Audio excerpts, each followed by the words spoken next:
नमस्कार. प्रश्नोत्तरांच्या पुढच्या व्हिडिओत आपलं स्वागत आहे. पहिला प्रश्न आहे, पुरावा आणि पुराव्यामधला निशाणी याला काय महत्व आहे?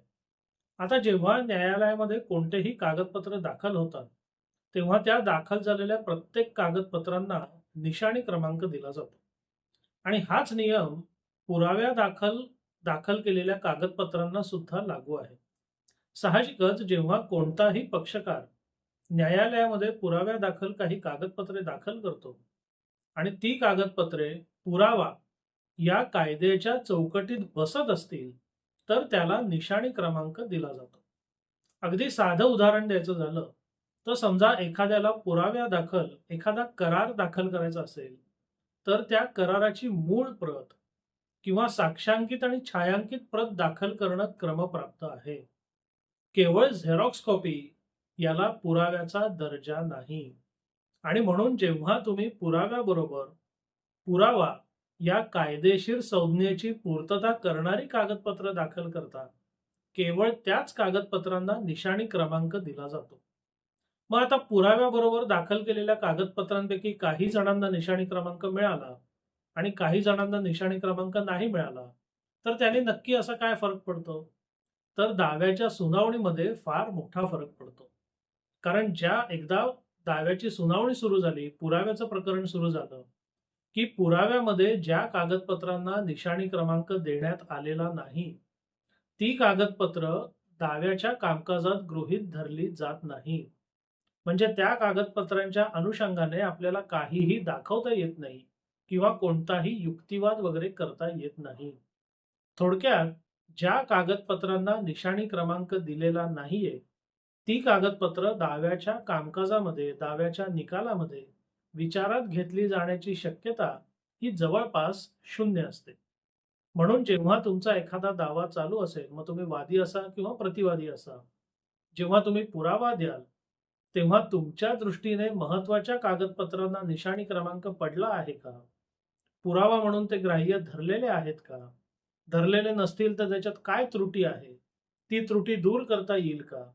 किंवा जर पुरावा म्हणून एखाद्या न्यायालयाने तुमचा कागदपत्र ग्राह्य नाही धरायचं ठरवलं, तर त्याच्या विरोधात अपील करता येईल का? हे सगळे अत्यंत महत्वाचे प्रश्न आहेत. आणि जेव्हा तुम्ही तुमचा पुरावा सादर करता, तेव्हा या सगळ्या प्रश्नांची उत्तरं तुमच्याकडे असली पाहिजेत. तुमच्याकडे नसतील तर तुम्ही तुमचे वकील किंवा कायदेशीर सल्लागार यांना विचारली पाहिजेत. कारण एक कायम लक्षात ठेवा, जसं आपण मागच्या एका व्हिडिओमध्ये बघितलं होतं, की मुद्दे फार महत्वाचे असतात.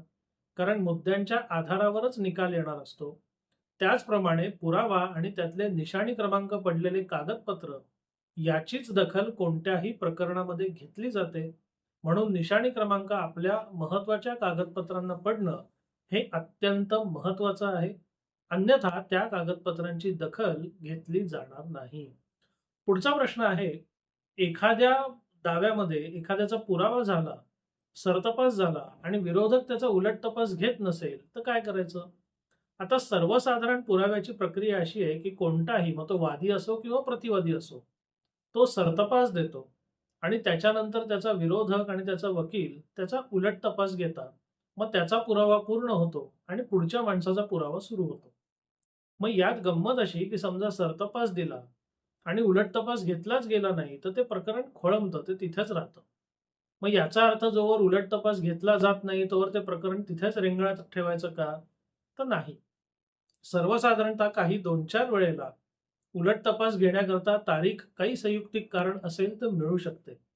पण सर्वसाधारणतः जेव्हा पुरावा सुरू होतो, जेव्हा प्रकरणाची सुनावणी सुरू होते, तेव्हा विनाकारण तारखा मिळणं तसं सोपं नसतं. त्यामुळे ज्या व्यक्तीचा उलट तपास घ्यायचा आहे, त्याचा उलट तपास समोरच्या व्यक्तीकडनं घेतला जात नसेल, तर त्याबद्दल त्याला दंड होऊ शकतो. आणि तरीसुद्धा जर त्यांनी दुर्लक्ष केलं, तर त्यांच्या विरोधात ना उलट तपास म्हणजे नो क्रॉस ऑर्डर होऊ शकते. मग अशा वेळेला ज्या ज्या पुराव्याच्या विरोधात ना उलट तपास आदेश झालेला आहे, तो सगळा पुरावा ग्राह्य धरला जाण्याची दाट शक्यता असते. अर्थात आपल्याकडे कायद्याची अंमलबजावणी ही लोकहितार्थ केली जाते आणि कायदा किंवा न्यायालय हे फार कडकपणे कायदे राबवत नाही. म्हणून बरेचदा असंही होतं, की जेव्हा एखाद्या प्रकरणात क्रॉस न घेतल्यामुळे नो क्रॉस ऑर्डर होते, तेव्हा त्या नो क्रॉस ऑर्डर विरोधात सुद्धा आपल्याला अर्ज करून तो आदेश रद्द करून मागता येतो. मात्र त्याच्याकरता संयुक्तिक कारण असणं हे गरजेचं असतं आणि बरेचदा नो क्रॉस ऑर्डर बाजूला ठेवण्याकरता म्हणजे सेट असाइड करण्याकरता काही दंडाची सुद्धा आकारणी केली जाते. म्हणून जर तुमच्या पक्षकाराची किंवा तुमची उलट तपासणी होणार असेल, तर ती होण्याकरता समोरच्याच्या मागे तुम्ही लागलं पाहिजे. आणि जर तुम्हाला किंवा तुमच्या पक्षकाराला उलट तपास घ्यायचा असेल, तर विनाकारण आपण त्याच्यात वेळ घालवू नये. कारण त्याचे दुष्परिणाम आपल्या प्रकरणावर होऊ शकतात.